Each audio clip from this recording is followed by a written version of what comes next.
Aujourd'hui, dans le Rendez-vous Tech, on va vous parler des annonces de Microsoft et notamment du Surface Laptop Studio, un petit peu surprenant, de l'ordinateur portable modulable, le Framework, et on a aussi des sujets assez sérieux, comme l'Union européenne qui veut l'USB-C partout, et les Facebook Files, un sujet extrêmement explosif qui se fomente sur Internet depuis quelques semaines déjà. On vous donnera tous les détails.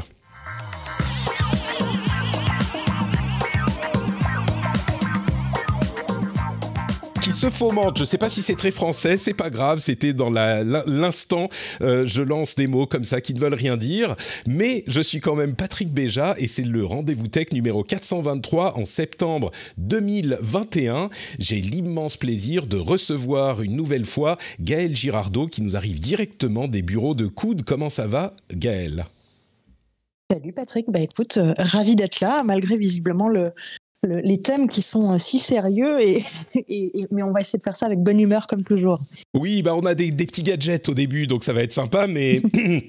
Je vous préviens, la deuxième partie de l'émission, et ça va être législation, conséquences sur la société, tout ça. Non, mais c'est des sujets... En fait, je ne sais pas comment l'expliquer exactement, mais c'est des sujets importants qu'il faut comprendre si on veut comprendre la société. Ce n'est pas forcément les plus fun, mais c'est intéressant. Les deux ne sont pas forcément antithétiques. On peut être un peu intéressant, même si ce n'est pas super fun. Ça va bien se passer. Tu as raison, il ne faut pas que je les fasse fuir. Restez, ça va être sympa. Et on a également, pour nous aider à parler de ces sujets sérieux, Florian Deb des Échos, qui forcément, t'es chez les Échos, donc t'es quelqu'un de sérieux, Florian. Merci de nous donner ta caution sérieuse à cette émission qui n'est pas tellement... Très sérieux, mais il faut quand même se dire que ces sujets très sérieux, c'est des sujets de tous les jours. Et par exemple, sur l'USB-C, c'est quand même la question, est-ce que tu as un chargeur ? Non, je ne l'ai pas, on n'a pas le même. C'est un problème. Exactement, c'est des sujets qui influencent notre vie quotidienne et peut-être même au-delà. Donc c'est pour ça que c'est important d'en parler. Un petit shout-out d'ailleurs aux directeurs informatiques des Échos qui font très très bien leur boulot, comme on en plaisantait avant de lancer l'enregistrement, parce que visiblement le réseau interne des Échos est verrouillé. Donc tu es obligé de passer par ton téléphone et la 4G pour participer à l'émission, c'est ça ? C'est ce que tu me disais ? Exactement, j'espère que ce sera assez audible pour tout le monde et qu'il n'y aura pas trop de grésillés. Je pense que ça va aller, mais tu sais, dans n'importe quelle autre émission, on dirait c'est pénible, pourquoi on ne peut pas utiliser le logiciel qu'on veut sur le réseau de la boîte ? Et là, comme on est dans le Rendez-vous Tech, on comprend l'importance d'un système bien sécurisé. Donc, au contraire, on applaudit le professionnalisme des responsables du réseau dans ta boîte. Bravo à eux. Bon, ça ne nous arrange pas énormément personnellement, mais c'est quand même très très bien.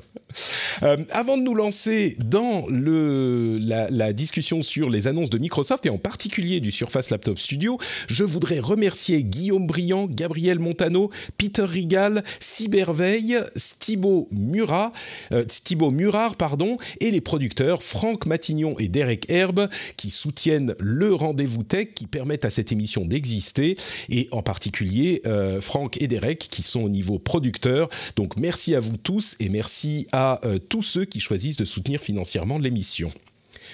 Et puis un petit mot pour vous dire qu'on va parler dans l'émission du Framework, qui est un ordinateur portable extrêmement intéressant, qui est modulable, qui est une promesse qu'on avait depuis... Enfin une promesse, un fantasme que certains avaient depuis longtemps et qui se réalise aujourd'hui aux États-Unis.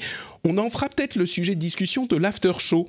Je vous propose qu'on en parle donc dans l'émission un petit peu, et puis on en parlera dans l'after show aussi pour avoir l'avis des auditeurs. Donc si vous êtes patriote au niveau qui vous donne accès à l'after show, venez dans le Discord après l'émission et on en discutera tous ensemble. Mais la première partie de l'émission, c'est donc cette cet événement d'annonce de Microsoft qui nous a montré de nouvelles tablettes Surface. Je ne sais pas si on a besoin de passer énormément de temps sur toutes les annonces. Je ne sais pas si vous avez vu les différentes surfaces qui ont été annoncées, mais il y en avait plusieurs et la plupart étaient, on va dire, une continuation des surfaces existantes ou des nouveaux modèles plus puissants, plus modernes, etc. On a une nouvelle Surface Duo 2 qui est peut-être la deuxième plus intéressante, qui est cette machine un petit peu étrange, qui est en fait un double écran très petit, qui n'est pas un téléphone selon Microsoft, mais qui est un double écran qui travaille l'un avec l'autre et qui fait un mélange entre téléphone et tablette, dont le nouveau modèle a une série d'appareils photo de bien meilleure qualité qu'avant et une série d'améliorations. C'est peut-être la deuxième plus intéressante, comme je le disais. À part ça, il y a un Surface Go 3 qui est un Surface Go 2 amélioré, comme on pourrait l'imaginer, et puis un Surface Pro 8 qui est un Surface Pro 7 amélioré, enfin le nouveau modèle du Surface Pro qui est amélioré. Le Surface Pro, pour ceux qui ne s'en souviennent pas, c'est la version tablette à laquelle on peut ajouter un clavier amovible. Donc c'est un autre modèle complètement. C'est le cas aussi de la Surface Go, qui est une version un petit peu moins puissante de ce modèle Surface. Donc sur ces éléments, on pourra en parler aussi, mais vraiment celle qui a marqué les esprits au moment de l'annonce, c'est donc cette Surface Laptop Studio, qui est un petit peu difficile à décrire en fait. On peut imaginer un ordinateur portable classique, assez fin, dans la ligne de ce qu'on voit généralement dans le design des ordinateurs fins modernes, type MacBook, c'est eux qui ont lancé la tendance. Sauf que l'écran a une charnière qui est située au milieu horizontalement de l'écran et qu'on peut la déplier. C'est en fait un 2 en 1, mais qui ressemble vraiment à un portable complètement haut de gamme et qui peut donc se plier pour que l'écran vienne se mettre sur le clavier avec la face écran visible vers le haut. Il faut vraiment le voir pour comprendre comment ça fonctionne, mais c'est un design qui est hyper audacieux, qui est de haute qualité. La machine en elle-même, elle est plutôt, comment dire, vraiment convaincante au niveau du design. Je suis curieux de savoir ce que vous en avez pensé, vous, de votre côté. Florian, je te donne la parole d'abord, honneur aux invités. Qu'est-ce que tu as pensé de ce... Alors, comment il l'appelle déjà ? Surface Laptop Studio, c'est ça, Surface Laptop Studio. Qu'est-ce que tu en as pensé de ce truc ? Pour moi, c'est une vraie Surface au sens où Microsoft, avec sa gamme Surface, essaye depuis le début de créer des ordinateurs innovants, plus puissants, pour montrer un peu le chemin aux fabricants OEM, comme on dit, de PC sous Windows. Là, c'est ce que Microsoft veut faire encore une fois, montrer que le 2 en 1, on peut le faire d'une façon pure, précise, avec un produit effectivement qui est plutôt intéressant et joli à regarder. Faut voir si ça prend. S'il y a un marché, on peut se douter que HP, Dell, Lenovo et les autres arriveront avec des designs. Oula, la 4G nous abandonne. Florian, écoutez, on va essayer de récupérer Florian. Il est revenu. Pardon, où est-ce que je me suis arrêté ? Que d'autres constructeurs essayeront peut-être de faire des designs similaires. C'est vrai que Microsoft, avec cette gamme, essaye de montrer ce qu'il est possible de faire d'intéressant et d'innovant dans ses gammes de produits. Ouais. Ça, c'est l'option où ça marche. Après, ça, c'est un produit très haut de gamme qui s'adresse à assez peu de monde. Hein. On parle aux graphistes surtout. Si ça marche pas, ça restera une bizarrerie dans la gamme Surface, comme il y a pu en avoir d'autres. C'est assez bien résumé, effectivement. Désolé pour les grésillements. On a eu des soucis au dernier moment. J'espère que ça ne sera pas trop gênant pour les auditeurs. Gaël, qu'est-ce que tu penses de cette bestiole ? C'est un gadget qui est intéressant techniquement et c'est tout ? Ou est-ce que tu y vois vraiment une utilité ? Parce que c'est vrai que c'est tellement différent comme format. Je ne suis pas sûr que... Enfin, c'est intriguant, mais... Même avec le nouveau Surface Pen qui a des petites vibrations qui simulent le papier, tout ça, je me demande si ça sera vraiment, vraiment utile, quoi. En fait, je rejoins Florian dans l'idée. En fait, finalement, c'est vraiment ça, une Surface. C'était vraiment, finalement, ce qu'aurait dû être le produit de départ de Surface. C'est vraiment, quand tu regardes les images de présentation du produit, tu vois, ça ressemble presque à une tablette graphique, c'est incliné. Les gens qui l'utilisent l'inclinent, effectivement. Donc, on voit que c'est vraiment pour des graphistes pour des créas que c'est fait. Donc on est au-delà du gadget, vu le haut de gamme. Je trouve que c'est intéressant. Ça, je vois pas effectivement le marché derrière ça parce que ça me paraît être assez niche.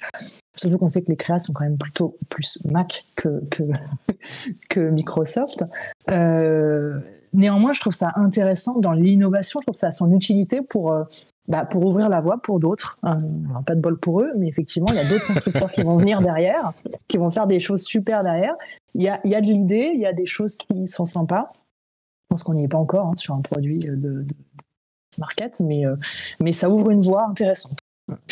Ce qui me frappe en fait, si on prend un petit peu de recul, c'est que c'est un produit qui est un 2 en 1, enfin même pas un 2 en 1, mais on va dire un ordinateur portable avec écran rabattable qui a une manière de rabattre l'écran qui est intéressante, et effectivement on peut l'incliner à 45 degrés pour faciliter le visionnage d'un film ou un truc comme ça, et on va avoir accès au trackpad mais plus au clavier, pourquoi pas.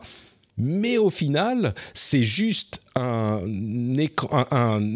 ordinateur portable avec écran pivotable, intéressant dans son design mécanique, dans sa charnière, mais les fonctionnalités sont exactement celles, à peu de choses près, des autres ordinateurs dont on peut rabattre l'écran sur le clavier, qui n'ont, je crois, dites-moi si je me trompe, jamais vraiment trouvé d'utilité, d'unicité pour un public large, quoi. Je suis pas sûr qu'il fasse cet ordinateur autre chose que ça. En fait, ce qui est dommage, c'est que ce soit vraiment du haut de gamme. Parce oui, on est à 1500, 1600 $. On est à 1600 $ avant taxe pour les prix américains. Donc oui, c'est quand même un peu cher. Avec l'inclinaison, le fait que tu puisses utiliser un stylo, etc., moi, je trouve que ce serait un produit formidable si c'était un produit pour l'initiation pour les enfants avec de la tablette. Oui, non, mais c'est vrai. C'est ce à quoi tu penses tout de suite. Effectivement, ça pourrait marcher, ouais. Mais effectivement, beaucoup trop de gamme, mais si c'était pas haut de gamme, la façon dont tu peux l'incliner, la façon dont c'est assez stable, la façon dont tu peux utiliser un stylet, etc., je trouve que finalement, il devrait y avoir un modèle scolaire qui sorte de ça. Mais encore une fois, je pense que c'est de l'innovation. On est sur un truc qui ouvre une voie vers quelque chose. On n'y est pas, c'est pas ça, mais bon, ça nous fait parler en tout cas. C'est ça, c'est le remplaçant de Microsoft d'ailleurs. Pardon, vas-y Florian. C'est peut-être le but de Microsoft, nous faire parler. C'est pas faux, oui, finalement, le produit n'a pas forcément besoin d'avoir une grosse utilité. C'est peut-être, on va pas dire que c'est vraiment comme un concept car qui n'a pas vocation à arriver en production. Là, on est clairement dans un produit qui va être vendu, mais peut-être que l'idée, c'est de créer autant l'image d'innovateur et d'expertise, d'excellence de design pour Microsoft que de vraiment vendre du produit, parce que clairement, c'est pas ça qui va leur faire leur revenu à Microsoft, la vente de matériel. Donc oui, il y a peut-être un petit peu de ça, effectivement. Et quand on parle d'itération, c'est vrai que ce produit est le successeur du Surface Book, dont certains se souviendront peut-être. Le Surface Book, c'était cet appareil qui était un laptop, avec un aspect d'ordinateur portable classique, sauf qu'on pouvait en détacher l'écran qui devenait en quelque sorte une tablette. Et quand on repliait la version, le format ordinateur, il y avait cette charnière qui était quand même, qui laissait une ouverture quand donc l'ordinateur n'était jamais complètement fermé. À sa base, à la charnière, il était quand même un petit peu ouvert. Et ça, c'est un bien meilleur moyen de faire alors une partie de la même chose, puisqu'on ne peut pas en détacher l'écran. Par contre, c'est pas tout à fait le même produit, mais c'est, selon Microsoft, l'évolution de ce produit.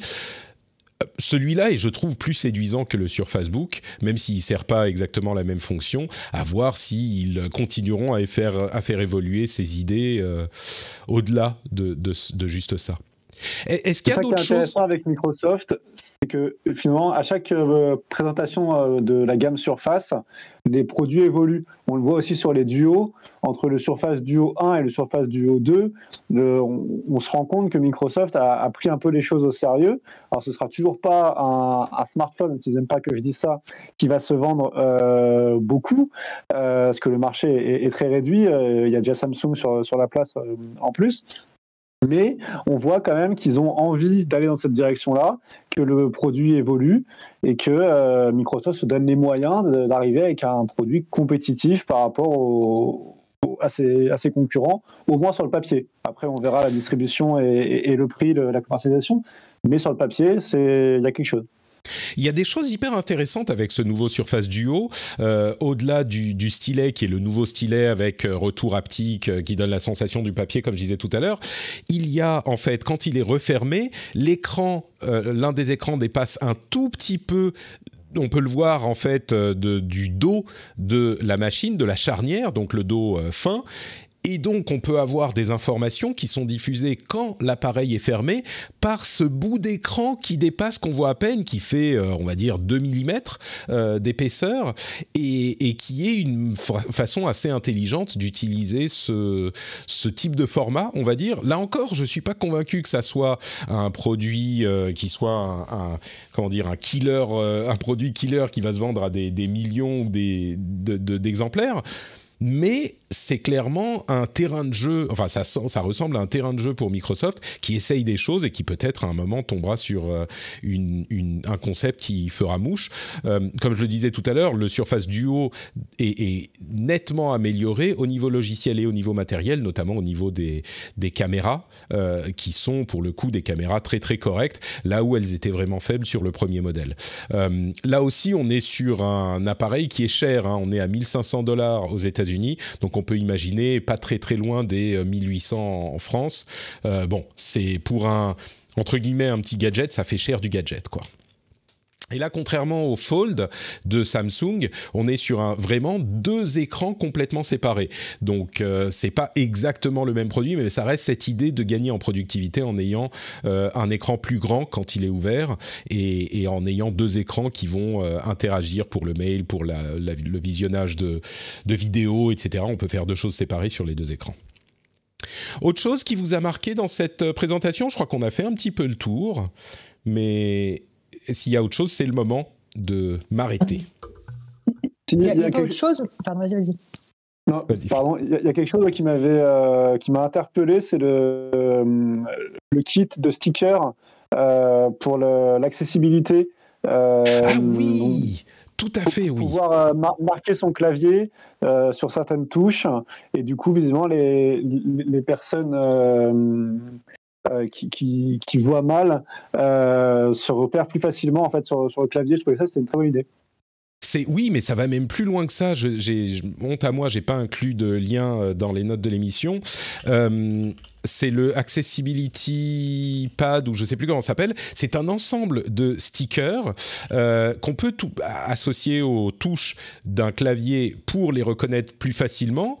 Mais c'est aussi des choses qu'on va pouvoir attacher aux câbles et aux ports d'un ordinateur pour pouvoir savoir sans les voir quel câble va où et ce genre de choses. C'est un truc tout bête, hein, c'est juste une feuille avec des stickers qui sont tactiles, qui sont en relief, qu'on peut coller sur ces appareils. Et c'est un truc tout bête qui, j'imagine, hein, bon moi j'ai pas moi-même l'expérience de ce genre de choses, mais j'imagine qu'il peut rendre de grands services à beaucoup de gens. J'imagine aussi qu'ils ont déjà ce genre d'astuces par ailleurs, hein, et peut-être même que c'est des choses qui se vendent pour faciliter l'utilisation dans ce genre de conditions, mais c'est pas bête que Microsoft s'engouffre dans la brèche. Ils ont fait pas mal de choses au niveau de l'accessibilité, notamment dans le jeu vidéo, avec une manette à laquelle on peut attacher des boutons et des contrôleurs de toutes formes différentes qui permettent de contrôler la console Xbox ou le PC beaucoup plus efficacement quand on a une mobilité qui est un peu réduite. Donc tu fais très bien de le signaler, merci Florian. L'autre chose dont j'aimerais parler maintenant, c'est l'ordinateur portable Framework qui a fait un petit peu de bruit cet été et qui est désormais disponible à l'achat aux États-Unis.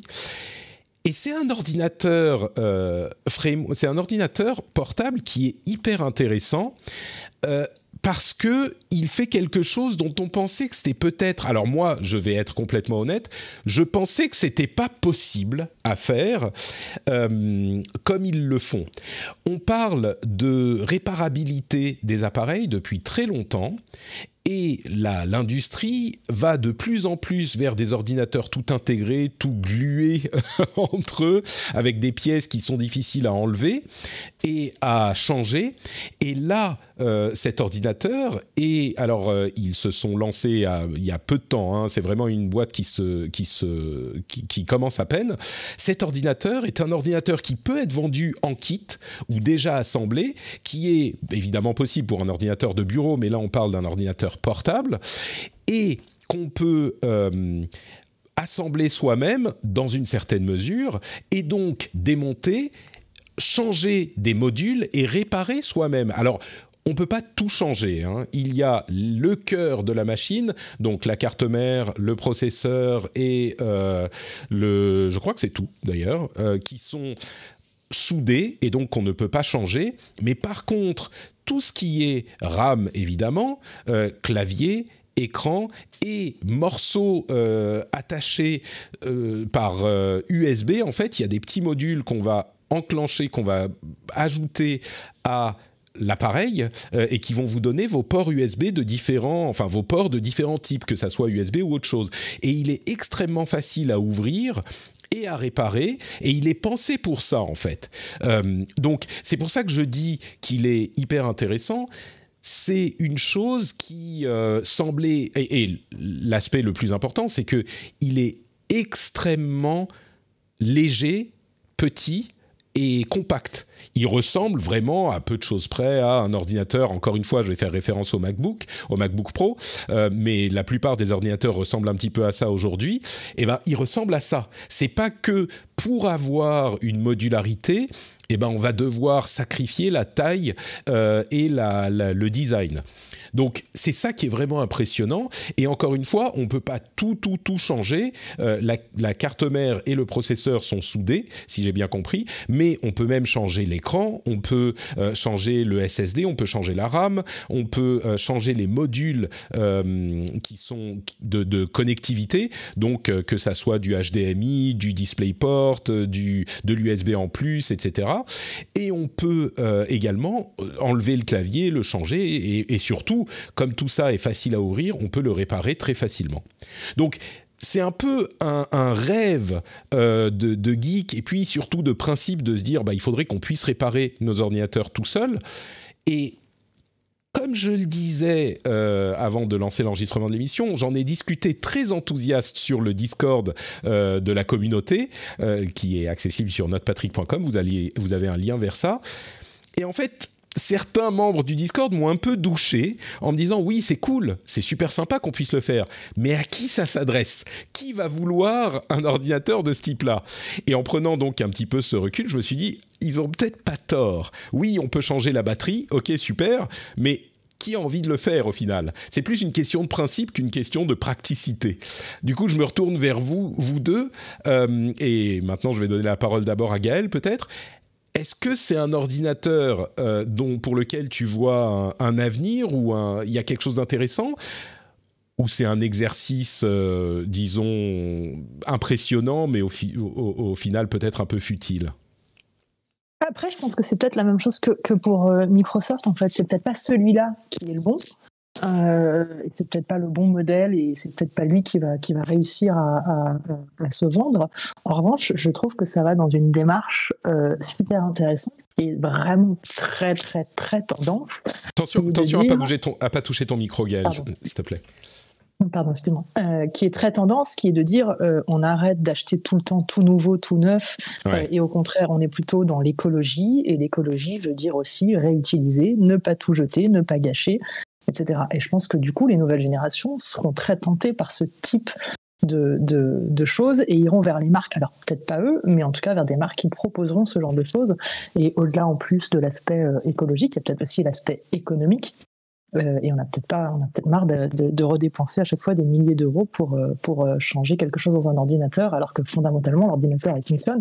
T'as juste envie de l'upgrader, mettre un peu plus de choses dedans et en fonction de ton usage. Donc, encore une fois, celui-là, je ne saurais pas te dire, parce que je ne le connais pas suffisamment pour dire c'est lui qui va changer le marché. En revanche, je trouve que la tendance est la bonne, et ça ouvre encore de nouvelles perspectives qui me semblent être celles qui sont attendues, en tout cas, par une nouvelle génération. C'est intéressant ce que tu dis, effectivement, parce qu'il montre en le faisant qu'il est possible de le faire. Et les autres constructeurs, s'ils ne le font pas, c'est sans doute un manque de volonté. Alors après, moi, je ne vais pas ici leur prêter des intentions néfastes du genre, on fait pas ça, on rend pas ça réparable comme ça.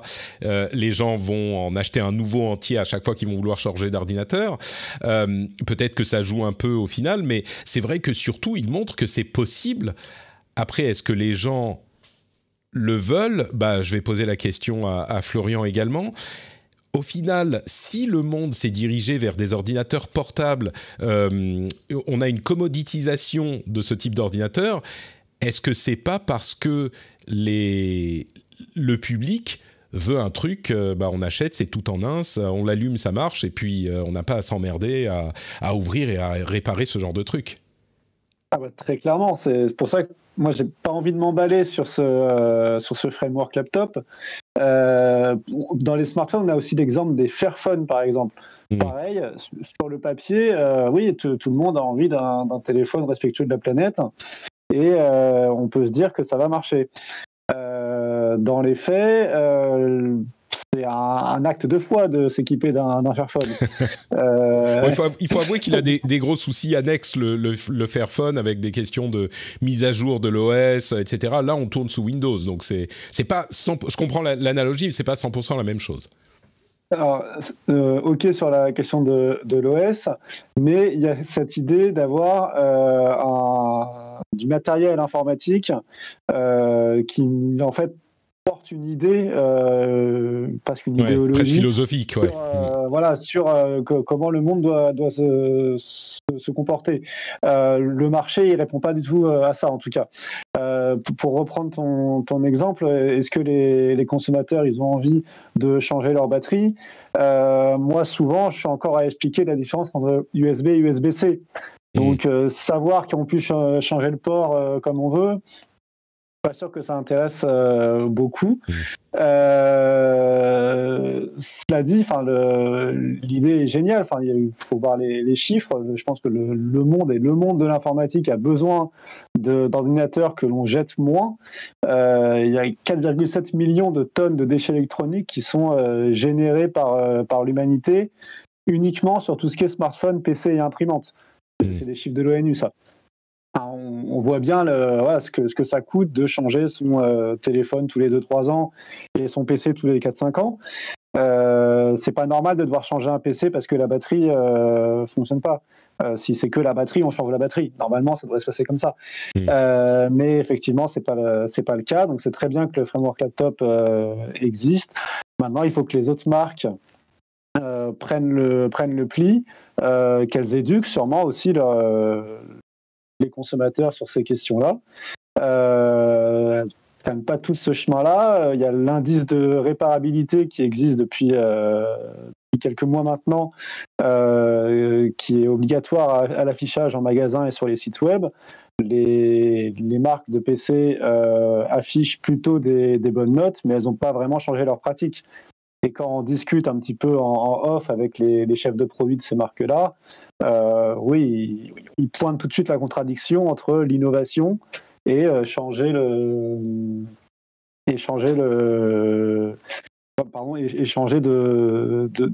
méthode. Oui. Pour eux, ils ont besoin d'un ordinateur tous les 3 ans et de justifier des nouveautés tous les 3 ans. C'est un modèle comme ça. Justement, on va peut-être en parler dans un petit instant de cet aspect aussi, mais c'est vrai qu'il faut noter tout de même que tout le monde n'est pas aussi restrictif, tous les constructeurs ne sont pas aussi restrictifs qu'Apple. Sur plusieurs laptops, on peut changer au minimum la RAM, peut-être même faire changer la batterie plus facilement, ce genre de choses, ça existe. Moi, c'est ce que tu disais, ce qui me fait peur au final, vraiment, dans cette idée, c'est que ça répond à une envie théorique, mais que dans la pratique, c'est pas ce que demandent les gens. Quand tu dis c'est pas comme ça que fonctionne le marché, c'est que c'est pas ce que les gens veulent. Maintenant, c'est peut-être une étape importante qu'on voit que c'est possible et que ça puisse générer ensuite des envies, des demandes. C'est pour moi quand même une étape importante, même si, imaginons la pire des situations, il se plante complètement, eh ben, il faut qu'on voit ce que ça peut donner. Et c'est très impressionnant qu'ils aient réussi à faire ce type de design avec un appareil qui, encore une fois, reste d'une taille tout à fait comparable aux ordinateurs les mieux designés du marché, et c'est leur premier modèle. Donc, ils commencent à $1 millier, donc c'est même pas complètement hors de prix. Bon, on verra. Si vous appréciez l'émission, si vous pensez qu'on fait un bon boulot, vous pouvez faire deux choses. Soit rien du tout, et donc vous écoutez l'émission, et puis il y a les pubs, et c'est très cool, il n'y a pas de souci. D'ailleurs, entre parenthèses, on va, comme j'en parlais il y a quelques semaines, il y aura une petite interruption pub au milieu de l'émission jusqu'à la fin de l'année. On teste ça, je vais voir si c'est super gênant ou pas. N'hésitez pas à venir me le dire, ça sera limité à 1 minute a priori, donc ça vous pouvez me dire si ça vous gêne ou pas. Et le petit passage que je fais maintenant, où je vous parle du Patreon, sera aussi à peu près, on va dire, limité à 1 minute, ce qui fait qu'au final, avant, je parlais à facile 3 minutes pour vous parler du Patreon. Eh ben, ça sera moins long avec la pub que ça ne l'était avant sans. Donc, j'espère que ça vous conviendra. Mais il n'empêche, si vous appréciez l'émission et que vous voulez soutenir l'émission et en plus, accessoirement, passer à un flux qui n'a pas de pub et qui en plus a des contenus bonus et qui en plus vous fournit le plaisir et la fierté de vous dire que vous soutenez cette émission et que vous soutenez un contenu différent, alternatif, indépendant, eh bien, vous pouvez le faire sur patreon.com/rdvtech. Le lien est dans les notes de l'émission. Et, comme je le disais, le plus grand bonheur que ça vous donne dans tout ça, c'est le fait que vous vous dites je suis une partie de la communauté qui soutient cette émission et qui lui permet d'exister. Donc un grand, grand, grand merci à tous ceux qui soutiennent le Rendez-vous Tech sur Patreon. Le lien est dans les notes de l'émission. L'USB-C, on parle d'innovation un petit peu, Florian y faisait référence. Alors, je vais faire un petit résumé de ce qui se passe au niveau de l'USB-C en Europe.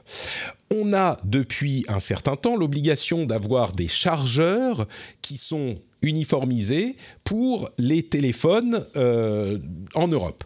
Et ils doivent être des chargeurs qui fournissent un câble, un connecteur USB-C. Par contre, ça ne s'applique pas aux téléphones eux-mêmes. C'est pour ça que Apple s'en sort, même s'ils n'ont pas sur leur téléphone des ports USB-C. Ils s'en sortent en donnant un petit adaptateur USB-C vers Lightning, qui est leur port propriétaire, et ils n'ont pas besoin de mettre sur leur téléphone eux-mêmes des ports USB-C standardisés, qui sont devenus le standard du reste de l'industrie. L'Europe est en train de réfléchir à la possibilité, à l'horizon 2024, donc c'est pas pour tout de suite, la possibilité d'imposer le port USB-C, non plus seulement sur les chargeurs, mais également sur les téléphones. Donc d'imposer à ce que tous les téléphones, et à vrai dire ça va un petit peu plus loin, c'est tous les petits appareils électroniques, on va dire, que tous ces appareils utilisent le même standard, le même port standard USB-C. Évidemment, la société la plus touchée par un tel changement serait Apple, qui est encore en train d'utiliser son port propriétaire, le Lightning, qui a sur certains appareils de l'USB-C. On imagine qu'à terme, peut-être qu'ils vont passer à l'USB-C partout de toute façon, mais cette idée a vraiment des avantages et des inconvénients. Je comprends les deux côtés de la discussion, vraiment. Il y a un intérêt évident à standardiser la chose, à faire en sorte que les consommateurs aient simplement un port, un type de câble, un type de chargeur. Bon, les chargeurs, c'est déjà le cas, hein, c'est plus vraiment problématique à ce niveau-là. Le chargeur, c'est déjà le cas, c'est uniquement de l'USB-C. Mais avoir un port sur les téléphones, je comprends l'aspect pratique et l'aspect, c'est moins de confusion. Par contre, quand Florian parlait d'innovation tout à l'heure, je crois qu'il y a vraiment une question qui se pose là aussi, et je me fais un tout petit peu l'avocat du diable, mais j'ai pas besoin de me forcer, parce que ça me fait un petit peu peur de se dire on va figer les choses à l'USB-C. Il y a une dizaine d'années, je crois que c'est Julien Cadeau de Numérama qui tweetait ça, l'Europe réfléchissait à la possibilité de standardiser avec le port micro USB. Et le port micro USB, on se souvient que c'était pas vraiment idéal. L'USB-C, il est cool, mais à l'époque, on se disait, on va voir le micro USB pour tout le monde. Et le micro USB, c'était vraiment pas un bon port technologiquement au niveau du format, etc. Il n'était pas vraiment bon. Et l'USB-C est arrivé et s'est généralisé au final, sauf Apple, ce qui est pas un détail, mais enfin, c'est presque un argument. On a en gros, quasiment tout le monde utilise l'USB-C. Et c'est arrivé naturellement. L'USB-C a été créé par un besoin de l'industrie de standardiser les choses, et il s'est généralisé à 90% des constructeurs sans que la loi ne l'impose, par un besoin naturel en fait du marché. Et ce qui me fait un petit peu peur, c'est que on pourrait un petit peu figer l'évolution technologique en disant maintenant c'est de l'USB-C. Alors ça ne veut pas dire que les groupes de travail de l'industrie vont tout à coup arrêter de travailler à des standards différents, évidemment que non. Mais si l'USB-C est imposé au moins en Europe, peut-être même que ça va l'imposer à d'autres endroits aussi, peut-être qu'ils vont se dire c'est bon, on a l'USB-C, on ne va pas s'emmerder à essayer de faire autre chose, ou ils vont aller plus lentement, ou ce genre de choses. Donc c'est presque sur le principe que la question se pose, à mon avis, est-ce que ça serait bénéfique ou pas, vu qu'on est arrivé à cette USB-C sans régulation et qu'on aura peut-être d'autres choses après. Entre parenthèses, si le téléphone est à chargeur sans fil, ça ne s'applique pas. Enfin, s'il y a un chargeur, s'il y a un port, il faut que ça soit un port USB-C. Mais s'il y a, par exemple, comme on a des rumeurs depuis longtemps, un téléphone sans port du tout du côté d'Apple, ils ne sont pas obligés d'en ajouter un pour le principe. Si c'est chargeur sans fil, ça reste chargeur sans fil. Qu'est-ce que vous en pensez, Gaël ? Je vais te poser la question comme ça, de manière complètement définitive. C'est souhaitable ou c'est pas souhaitable une régulation de ce type-là ? Puisque tu me poses une question fermée, je vais te répondre par une réponse fermée. Non, ce n'est pas souhaitable. Ah, très bien. Alors, écoute, tu m'aurais dit oui, je serais passé à quelqu'un d'autre parce que je suis clairement maléfique et je veux pas entendre les arguments pour. Mais si tu me dis non, je te demande pourquoi. Pourquoi est-ce que c'est pas souhaitable ? Mais pour ce que tu viens de dire exactement, c'est de dire effectivement, c'est réguler n'a pas de sens, et ça limite les choses. Les choses se régulent d'elles-mêmes. Ça prend peut-être un peu de temps, mais c'est fermé à l'innovation, c'est fermé beaucoup de choses. Et je trouve qu'il y a d'autres choses à réguler avant que de réguler ce type de choses. Oui, d'autres choses à réguler avant, c'est une bonne chose à noter, parce que je crois que beaucoup de gens ont réagi de cette manière, et encore une fois, dans le Discord, on en a parlé aussi, et il y a des gens qui me disaient « Ah, mais écoute, Patrick, pourquoi est-ce que t'es contre ? Il y a plein de domaines qui ont plein de régulations, et ces régulations peuvent évoluer. Il y a des gens qui parlaient du bâtiment, d'autres qui parlaient d'autres types de produits. Et pourquoi est-ce que la tech ne serait pas régulée ? Mais c'est un argument un peu fallacieux, je trouve, parce que c'est pas vrai que la tech est pas régulée. Il y a plein de standards pour plein de choses, sur la manière dont on peut, les produits qu'on peut utiliser, la manière dont on peut construire les choses. Il y a plein de régulations au niveau européen. Mais là, ça touche à quelque chose de différent, je trouve. Enfin, les plastiques, on peut pas faire n'importe quoi. Il y a des normes européennes pour l'électrique. Tu peux pas comparer le bâtiment, le plastique, qui sont des choses qui évoluent quand même beaucoup plus lentement en termes de normes et en termes d'innovation, alors que la technologie, ça innove tellement vite, ça va tellement vite, que la régulation ne suit pas. Si la régulation était capable de s'adapter rapidement et innover et suivre les innovations, il n'y a pas de problème, mais on sait très bien que c'est pas le cas. Donc c'est ça qui pose problème. Alors, tu peux pas comparer les secteurs comme ça. Je vais te dire deux choses, du coup. D'une part, peut-être qu'on peut faire évoluer la chose rapidement, même au niveau de l'administration. J'avoue que, d'une manière générale, l'administration est bonne pour plein de choses. Faire évoluer les choses vite, c'est designé contre ça, en fait. Mais bon, on n'y est pas encore. Ça viendra. Mais... peut-être. Mais au-delà de ça, je vais du coup me faire l'avocat du diable de l'avocat du diable. Je retourne ma veste après l'avoir retournée une première fois. Est-ce que c'est pas souhaitable qu'on ait un ralentissement de cette innovation et qu'on se dise, écoutez, ça va, on n'a pas besoin, comme le disait Florian tout à l'heure, on n'a peut-être pas besoin, et tu le disais toi-même à propos du framework, du laptop, on n'a peut-être pas besoin de changer d'ordinateur tous les 4 ans et de téléphone tous les 2 ans. Si l'innovation ralentit, est-ce que c'est la fin du monde, quoi ? J'ai envie de dire, oui, non, je réfléchis à la question, parce que elle n'est pas facile ta question. J'ai réussi à faire réfléchir les gens, c'est déjà pas mal. Non, mais fondamentalement, évidemment. Mais est-ce qu'on a vraiment envie de ralentir l'innovation? Après, ça, c'est pas parce que tu innoves que tu es obligé de... Les gens ne sont pas obligés d'acheter. Et justement, l'innovation peut permettre aussi la récup d'une certaine manière. Donc, en fait, c'est juste le principe, encore une fois, c'est juste le principe de réguler sur des choses qui ne sont pas fondamentales, qui peuvent ralentir les choses. Après, je suis pas archi contre non plus. Oui, je comprends. C'est une question fermée, donc j'avais bien la place pour dire peut-être ben oui, peut-être ben non. Donc, je vais faire la prochaine étape, c'est faire des clashs sur Twitter. Je penche plus vers le non que vers le oui. Voilà, mais après, je suis pas fermée. Florian, est-ce que tu es aussi, tu penches un peu plus? Non, mais c'est bien, t'as raison. J'ai essayé de te coincer et tu t'en es sorti, c'est bien. Florian, est-ce que t'es aussi un petit peu plus vers le non que vers le oui, ou le contraire, ou aucun des deux? Effectivement, je suis assez mitigé sur l'idée de réguler sur l'USB-C, le Lightning ou autre. En fait, par principe, on ne sait pas où va l'innovation. Et effectivement, brider cette innovation, on peut se dire qu'elle va trop vite, mais peut-être que dans 5 ans, on aura une nouvelle technologie qui sera plus économe en énergie et on aura gagné. Donc, on ne sait pas. Donc, c'est sûr que fixer des règles comme ça, gravées dans le marbre, et effectivement, ça va être très compliqué de les réécrire très régulièrement. C'est plutôt dangereux. En vérité, moi, quand j'ai lu cette actualité, je me suis dit, ouais, c'est un tapis rouge pour Apple pour passer au sans fil. Apple aura clairement intérêt à passer là-dessus, et toutes les marges qu'il faisait avec les ports Lightning et les adaptateurs, il se sera transféré sur les chargeurs sans fil d'Apple.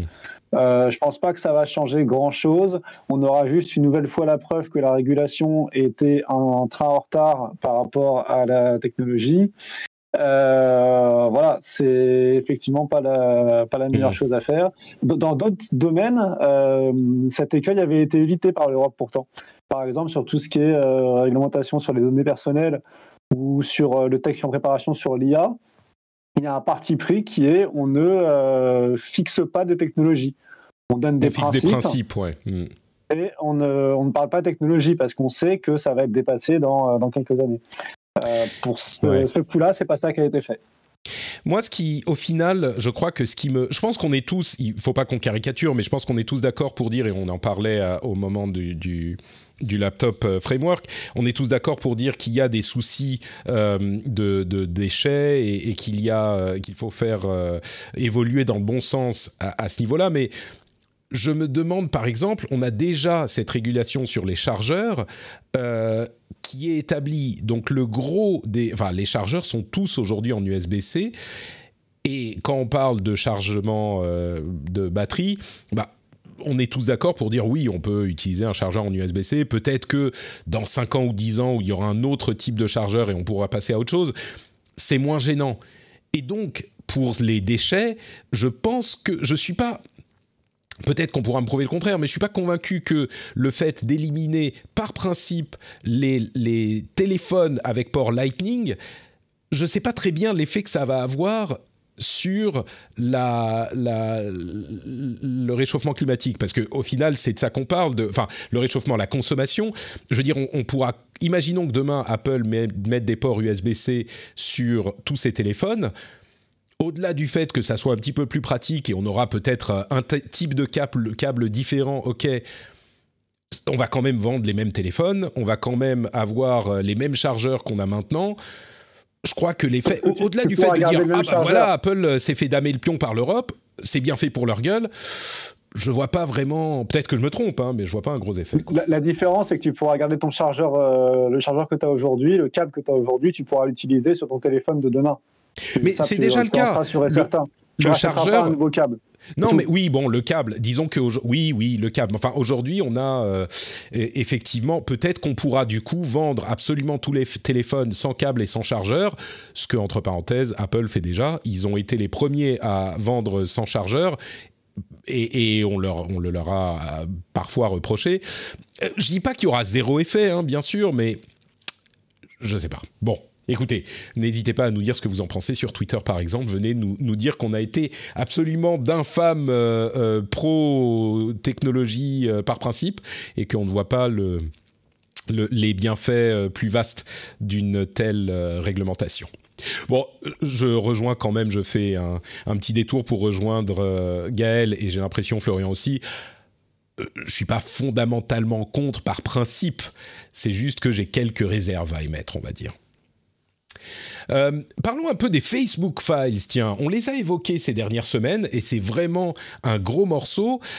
J'en avais parlé à plusieurs reprises et j'en avais notamment parlé sur ma veille sur le compte RDV Tech sur Twitter parce que ça sentait le gros truc et effectivement, c'est une série d'enquêtes du Wall Street Journal qui a révélé des documents internes de Facebook sur des études qu'ils ont faites et qui ont donné des résultats qui n'étaient pas toujours très favorables à Facebook, voire en général plutôt défavorables, avec des histoires comme le fait que celui qui a fait le plus de bruit, les effets d'Instagram sur les jeunes et notamment sur les jeunes femmes étaient néfastes et Facebook avait des enquêtes qui prouvaient la chose, ou des études qui prouvaient la chose, et n'a rien fait.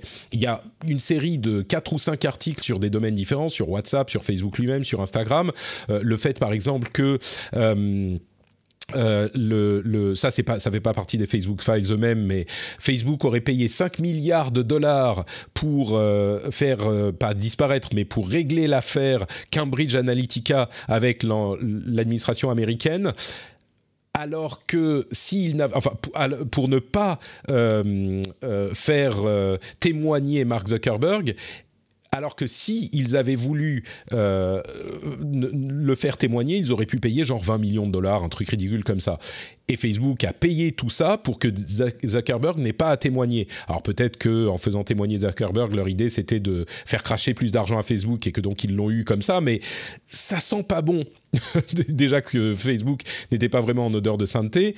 Ça sent vraiment pas bon, et avec cette série d'enquêtes du Wall Street Journal, qui est extrêmement visible chez des gens extrêmement influents, ça a donné, selon certains, un scandale qui est le plus dommageable pour Facebook depuis justement l'affaire Cambridge Analytica. Et ça donne lieu à des enquêtes du Parlement américain, on parlait d'Instagram tout à l'heure, et d'une manière générale, ça a fait remuer un petit peu tout ça, et le public et les sphères politiques s'intéressent beaucoup plus à Facebook encore qu'avant. C'est vraiment un gros morceau, il y a des conclusions intéressantes qui en sont tirés. Facebook a bien sûr essayé de répondre et de présenter sa version des choses sur ces études qui ont été révélées par le Wall Street Journal. Ce que je retiens, moi, des réponses de Facebook, c'est une chose que des gens comme Casey Newton ont fait remarquer, ou Alex Kranz, c'est que Facebook, ils ont beau donner leur interprétation des études, et ben, tant qu'ils ne donnent pas les données de ces études, on ne peut pas leur faire confiance et on ne peut pas en tirer quelque conclusion que ce soit. Il faudrait qu'ils rendent publiques ces études et les données pour qu'il y ait un minimum de discussion sérieuse sur ces sujets.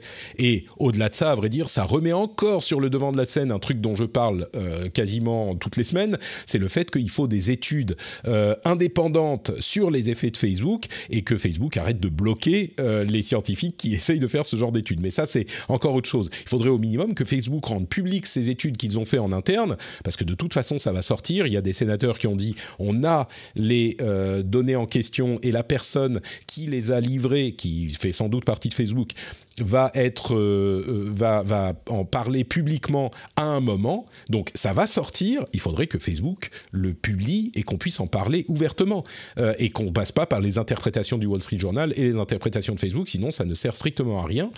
Il y a deux réflexions un petit peu plus grandes qui ont été issues de cette atmosphère de discussion. C'est Gilad Edelman qui dit « Il faudrait à l'intérieur des grandes sociétés de la tech et en particulier des réseaux sociaux, créer une sorte de mur de protection entre le financier et, entre guillemets, l'éditorial, de la même manière que ça existe dans les publications de presse. Et quand on parle de l'éditorial chez les réseaux sociaux, c'est par exemple ceux qui établissent les algorithmes. Donc, il faudrait qu'il y ait vraiment une séparation de principe qui se fasse entre les intérêts financiers et les intérêts du produit pour que ce produit puisse évoluer sans être l'esclave de l'intérêt financier. Et ça paraît idéaliste comme ça, mais quand on prend l'exemple de la presse, ça peut être cohérent. Et une autre idée qui est ramenée sur le devant de la scène par Cory Doctorow, c'est l'idée de l'interopérabilité dont on a déjà parlé régulièrement, mais qui dit ça sert à rien d'aller faire des lois partout sur chaque petit détail qui va s'appliquer à un moment mais plus à tel autre moment. Ce qu'il faut, c'est une interopérabilité maximum entre les différents services de manière à ce qu'il y ait une véritable compétition qui soit ramenée, et c'est ça qui peut régler nos problèmes qu'on a dans beaucoup de domaines de la tech. Alors c'est deux idées qui sont vraiment intéressantes, qu'on pourrait discuter, mais qui sont pour moi les idées les plus intéressantes qui sont ressorties de toutes ces discussions. La chose qu'on retient malgré tout, c'est que les Facebook Files, c'est quand même très très gros pour Facebook et ça sent vraiment pas bon. J'imagine que tu y as prêté une attention particulière, Florian. C'est quand même un gros morceau, ces Facebook Files, je pense. Effectivement, quand même des pépites. Le premier article qui avait été publié par le Wall Street Journal expliquait quand même qu'il y avait le Facebook pour l'élite et puis le Facebook pour les autres. Ouais.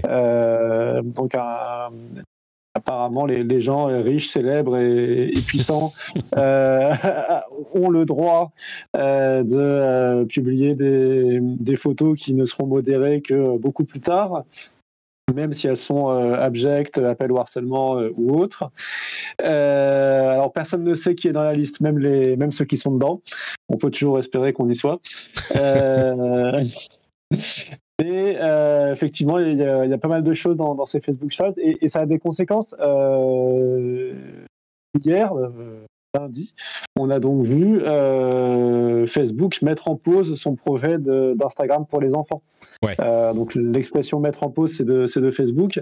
Ils ont envie de continuer par la suite, mais en tout cas, vu les révélations du Wall Street Journal qui expliquent que Facebook est au courant qu'une adolescente sur 3 de plus de 13 ans a un problème d'estime de soi en raison d'Instagram, on imagine ce que ce serait sur les moins de 13 ans.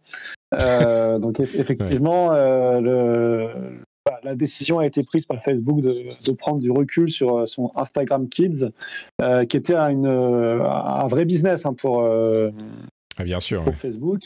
Derrière, c'est les internautes de demain, et c'est aussi une façon de rivaliser avec TikTok qui commence à l'embêter pas mal.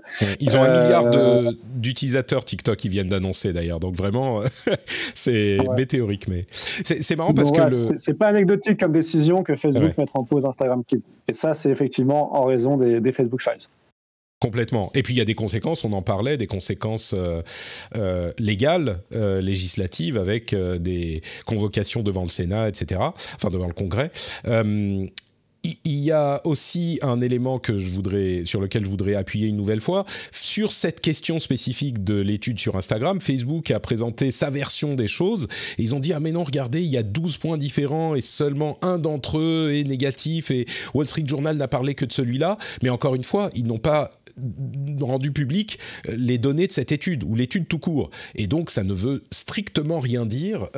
Ils peuvent dire tout ce qu'ils veulent, moi je peux pas leur faire confiance. Si on voit l'étude et que des personnes indépendantes quand bien même il y aurait un seul point négatif, quand on parle de l'estime de soi des adolescentes, donc de tout ce qui peut arriver derrière en termes de déprime, voire de dépression d'adolescentes, c'est un gros point négatif quand même si on a c'est sûr.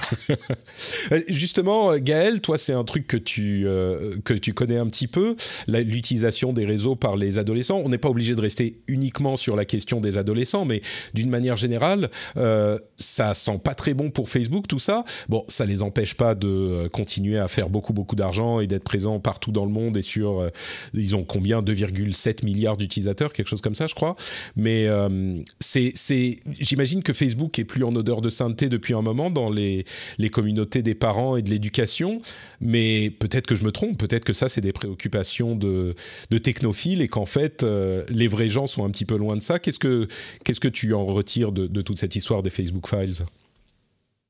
Déjà, la première chose quand même qui est plutôt positive, c'est que grâce à la presse, ça a un impact grâce à ce qu'a sorti le Wall Street Journal, qui a fait un superbe travail. Effectivement, Instagram Kids s'arrête pour le moment. Oui, pour toi, c'était une très mauvaise idée à la base, Instagram Kids.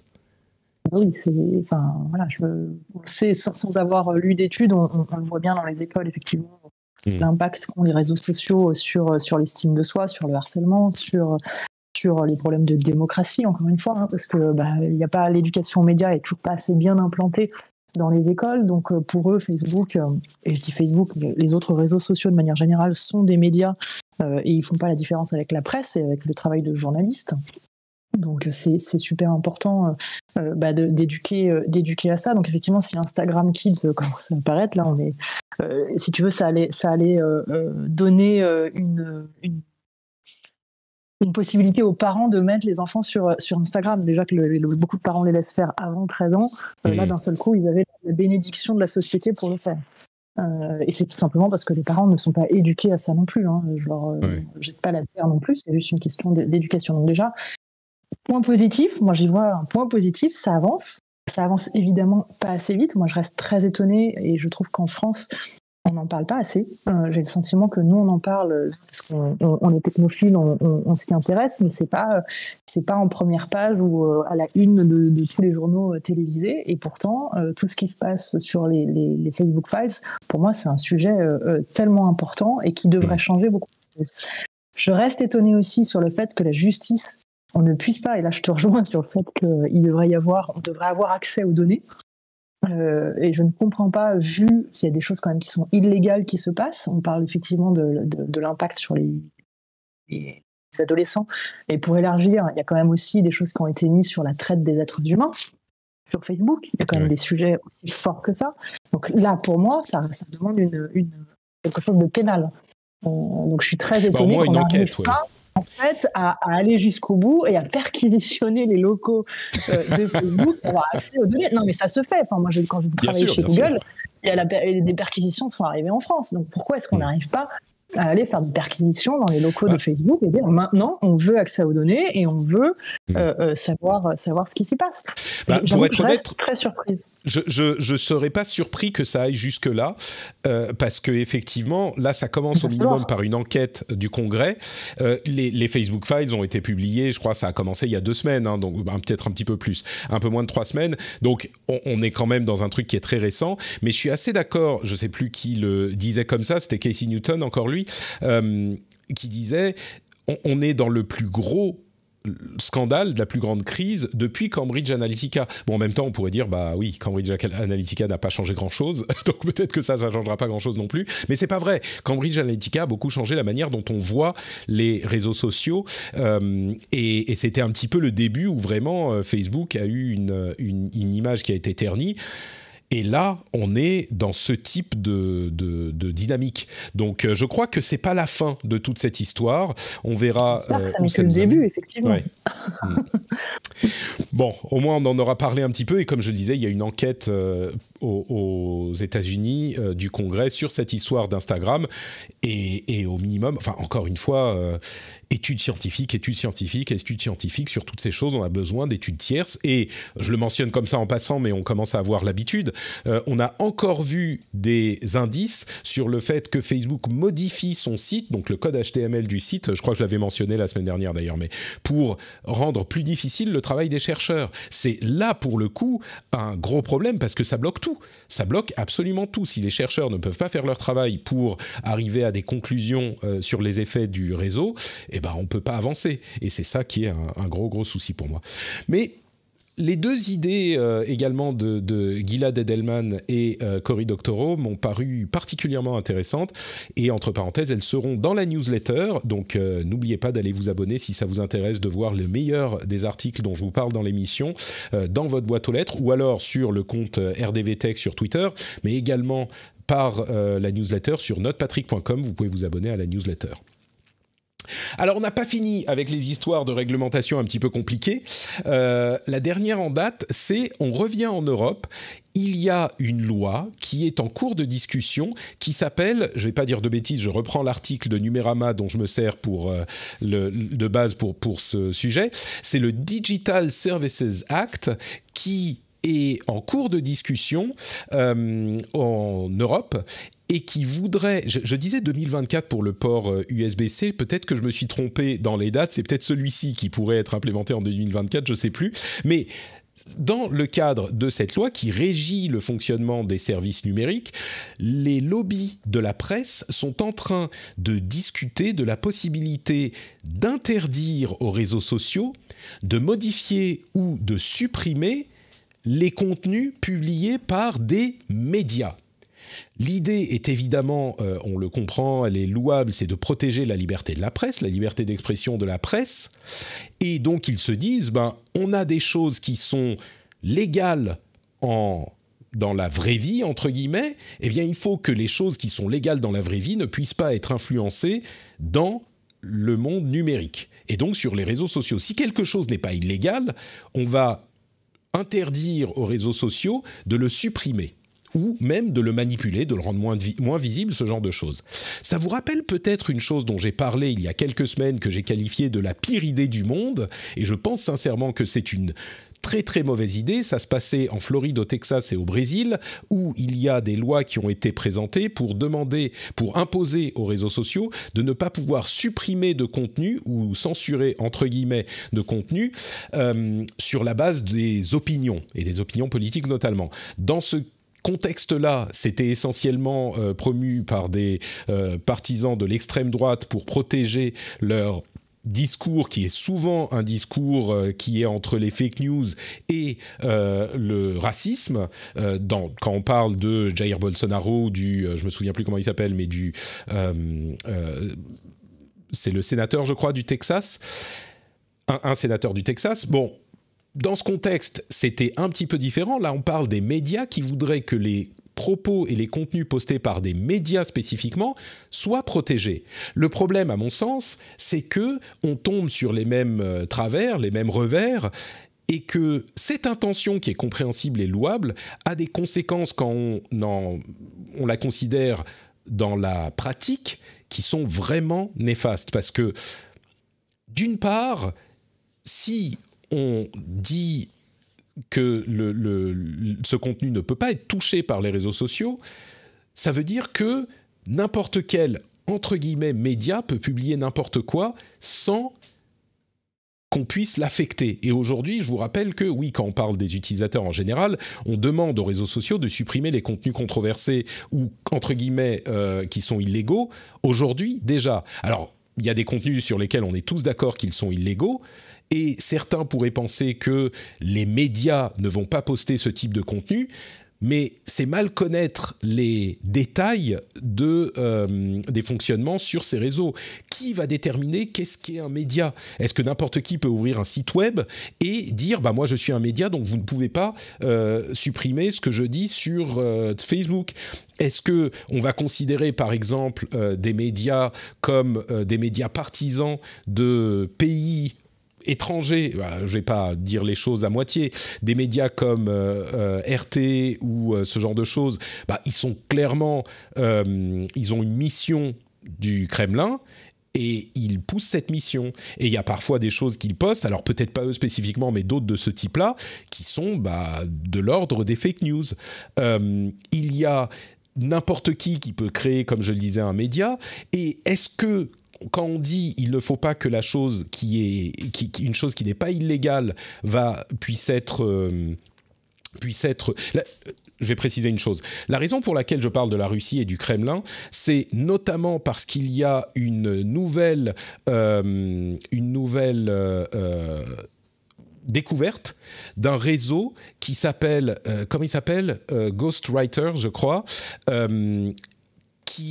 voilà, c'est ça, c'est Ghostwriter, qui est clairement issu de Russie et qui a essayé d'influencer les élections politiques dans différents pays européens. Le dernier en date, c'est la Russie, c'est l'Allemagne, depuis 2017.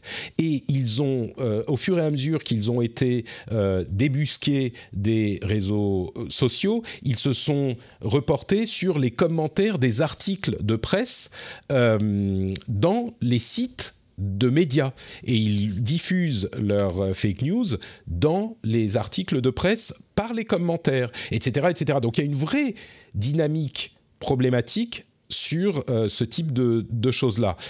Et donc, il est tout à fait illusoire de se dire que ça ne va pas s'infiltrer dans, entre guillemets, encore une fois, ce qu'on considère comme des médias officiels. Je comprends l'intention des médias, mais une fois qu'on a établi cette règle, comment est-ce qu'on va déterminer qu'est-ce qui est légal ou pas ? Il est vraiment, quand on en parlait à propos du Brésil et du Texas, il y a des gens qui m'ont dit « Ah mais non, on n'a qu'à faire en sorte que l'appareil judiciaire puisse prendre en charge toutes ces décisions et décider de ce qui est légal ou pas quand on dépose une plainte ». C'est pas réaliste, c'est simplement pas réaliste. Malheureusement, on peut pas. On a des millions de contenus qui sont postés chaque minute, et même si on considère que la petite part des médias entre guillemets, ça fait beaucoup trop de contenu. On va pas mettre un juge derrière chaque publication d'un média, c'est pas possible. Donc ça va prendre des semaines et des mois avant que les contenus soient jugés. Et nos problèmes se passent sur une échelle des heures. Quand un truc est disponible pendant 1 heure, 24 heures, 48 heures, c'est déjà trop. Et du coup, on va pouvoir faire la culbute entre ces différents contenus, et la justice ne peut pas gérer ce genre de choses. C'est juste pas possible, c'est pas réaliste. Donc dire, on n'a qu'à étendre l'appareil judiciaire pour qu'il puisse s'en charger, idéalement, oui, bien sûr. Et si vous vous en souvenez, c'est ce que je disais il y a quelques années à peine. Je disais, il ne faut pas livrer les clés de la justice à Twitter et Facebook. Je m'en souviens très bien, je le disais très clairement. Aujourd'hui, je constate, parce que je m'accroche pas à mes théories, à mes théories par principe, je constate dans la réalité que ça ne fonctionne pas. Donc, il faut un premier champ d'activité des réseaux sociaux sur ces contenus. Sinon, tout s'effondre. Et comme le disait Gaël tout à l'heure, il y a des effets sur la société qui sont profonds.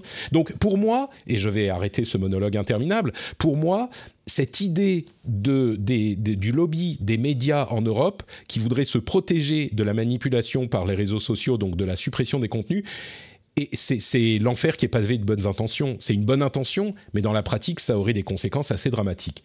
Je ne sais pas si je peux te poser la question, Florian, vu que tu travailles dans un média, mais qu'est-ce que tu penses, toi, de cette idée-là ? Très cautionneux, parce que je ne sais pas ce que peut penser mon patron. Je vais pas t'obliger à répondre, du coup. Tu take the fifth, tu réponds pas. J'ai un avis aussi. Non, ça, effectivement, c'est une idée à prendre avec de très très grosses pincettes. La question, c'est, comme tu l'as dit, oui, on a besoin des plateformes pour faire le ménage sur ce qui se passe sur les réseaux sociaux.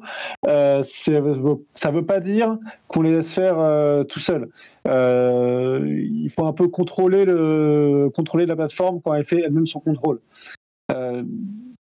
C'est quelque chose qui va leur coûter très cher à Facebook, à Twitter et aux autres. Elles n'ont pas forcément très envie de le faire intrinsèquement.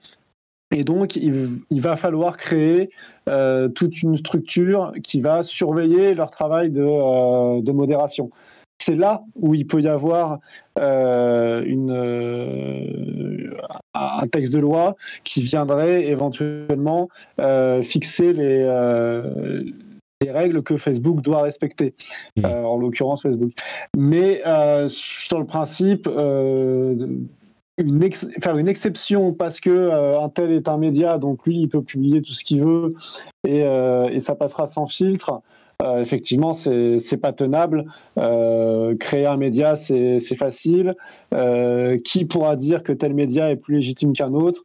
C'est impossible. Même le juge ne pourra pas se prononcer sur la question. Ouais. Peut-être. Alors après, on peut peut-être établir des règles, genre si on a X journalistes à la rédaction payés à temps plein, etc. Mais enfin, ça devient du bidouillage un petit peu compliqué. Est-ce que le Rendez-vous Tech est un média ? Est-ce que moi, j'aurais le droit de publier n'importe quoi sur Facebook sans conséquence ? Alors sans conséquence, après, il peut y avoir une action légale, hein, bien sûr. Mais peut-être qu'en fait, je devrais soutenir ce type d'initiative pour pouvoir poster un peu n'importe quoi. Bon, je vais y réfléchir. Tu fais peut-être déjà partie de la liste des personnalités qui peuvent publier ce qu'ils veulent. Peut-être, oui, je fais partie de la liste des VIP Facebook. Possiblement. Non, mais sur ce sujet, on comprend pourquoi les médias veulent ça et pourquoi la presse pousse pour ça. Je comprends le fond derrière. Effectivement, c'est pas la bonne solution. Et quelle est la bonne solution ? Si on l'avait il y a longtemps, quoi. Ouais. On l'aurait mis en place, mais ça pose tellement de questions. C'est quoi un média ? C'est quoi la modération ? Quelle est la part de justice ? Quelle est la différence avec une plateforme ? Enfin, c'est tellement complexe que je pense qu'on est loin d'avoir malheureusement trouvé la bonne solution.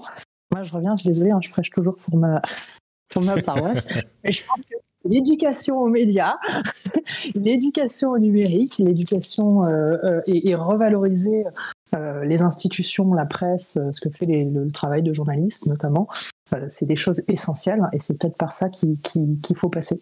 Ouais, je suis assez d'accord.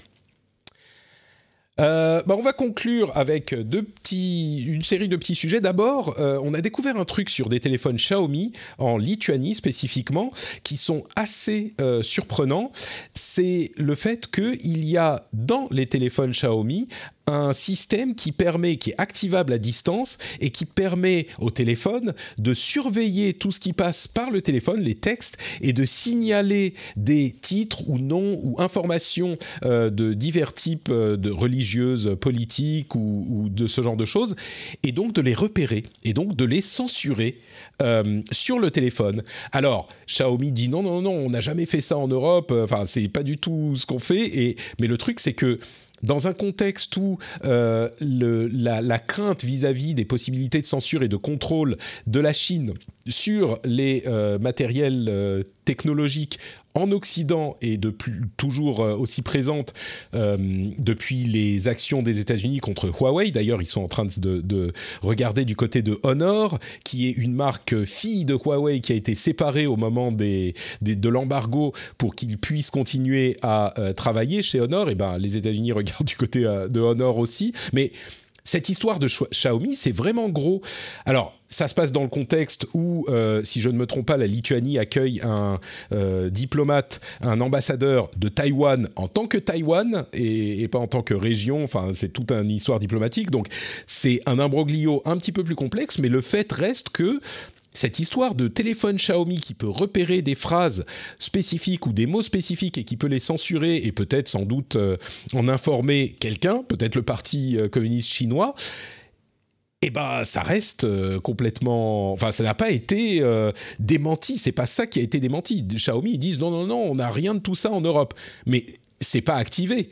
Ce qu'ils disent, je vais vous donner la citation, les appareils de Xiaomi ne censurent pas les communications à destination ou en provenance de ses utilisateurs. Et Xiaomi n'a jamais restreint ni bloqué et ne le fera jamais les habitudes des utilisateurs de nos smartphones, telles que les recherches, les appels, la navigation sur Internet ou l'utilisation des logiciels de communication tiers. Ok, très bien. Ils n'ont à aucun moment nié que ce système était en place et qu'il pouvait être accessible, activé à distance. Donc... clairement, un truc un petit peu problématique qui relance cette question. Je ne sais pas s'il y a beaucoup de choses à dire là-dessus, mais c'était un sujet qui m'avait marqué. On note qu'ils n'ont pas menti. C'est ça, voilà, ils n'ont rien dit, donc je n'ai pas menti. Les États-Unis, selon une rumeur, les États-Unis et la France et l'Europe seront en train de travailler à réguler les GAFAM, enfin la technologie, ensemble.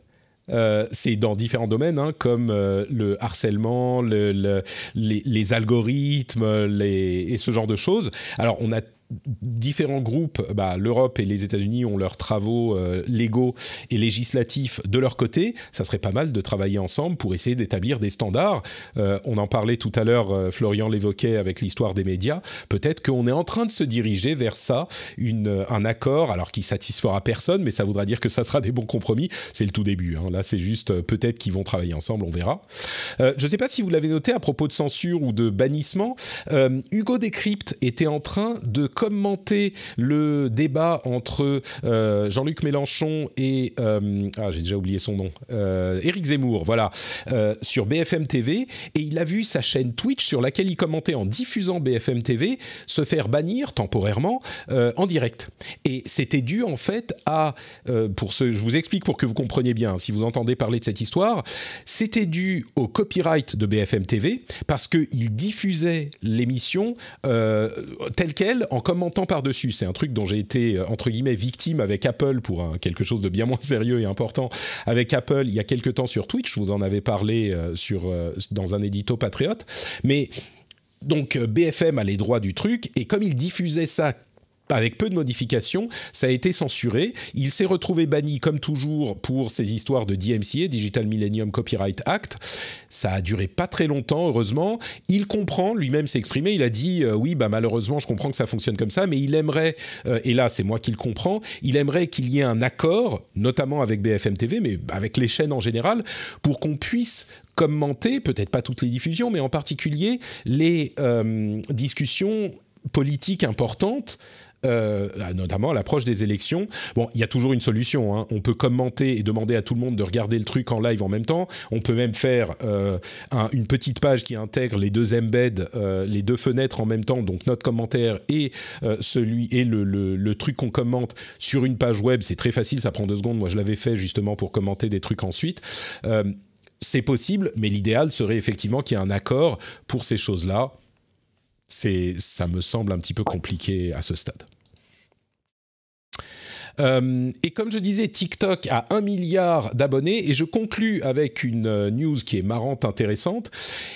Il y a une jeune femme qui s'appelle, je vais pas vous dire de bêtises, qui s'appelle quelque chose Franck, Sarah Franck, voilà, qui a partagé sur son TikTok une astuce pour se faire un petit peu d'argent, qui disait, vous pouvez aller sur le site prolific.co et c'est des sondages, des enquêtes qui sont rémunérées, qui servent souvent à des études scientifiques.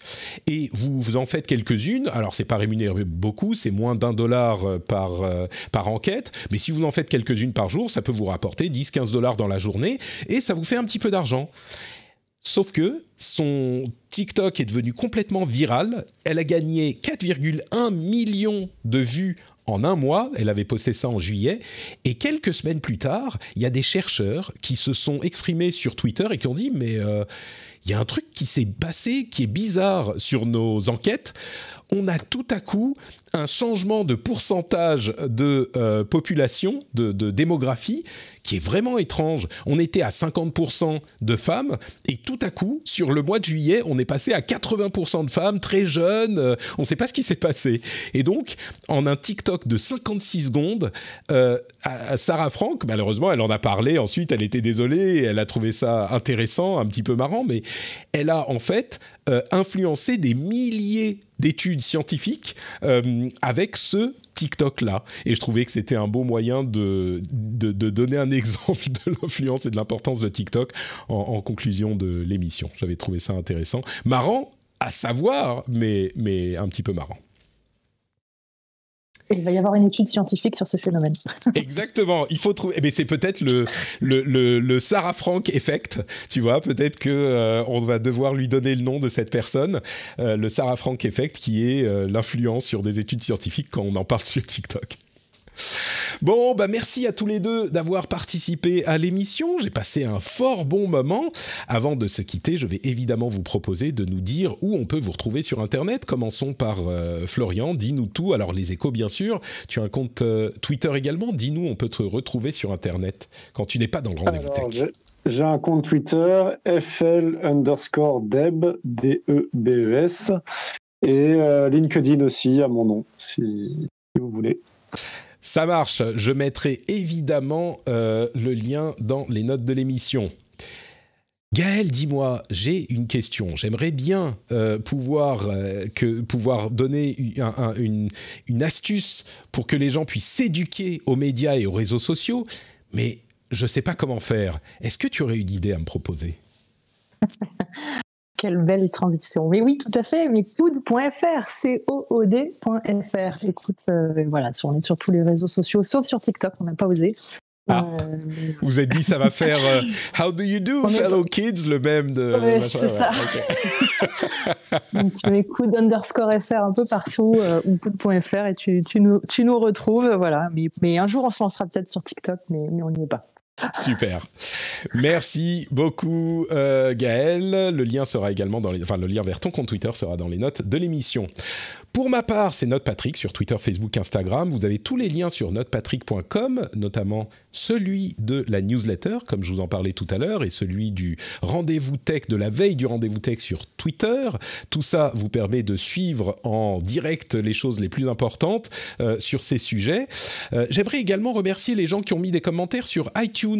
Vous avez été nombreux ces dernières semaines à laisser des commentaires positif plutôt sur iTunes, donc un grand merci. Je vous avais parlé de l'importance de ça il y a quelques temps, donc vraiment j'apprécie beaucoup le fait que vous ayez pris le temps de le faire. N'hésitez pas à le faire si ça n'est pas encore le cas, et évidemment le Patreon, patreon.com/rdvtech, pour une émission avec 0 pub, pour des épisodes spéciaux sur la manière dont je fonctionne, sur des sujets d'édito qui, j'espère, sont intéressants pour les auditeurs, et puis surtout avec la partie la plus importante qui est le fait de se dire, bah oui, je soutiens le Rendez-vous Tech parce que je soutiens le contenu que j'apprécie.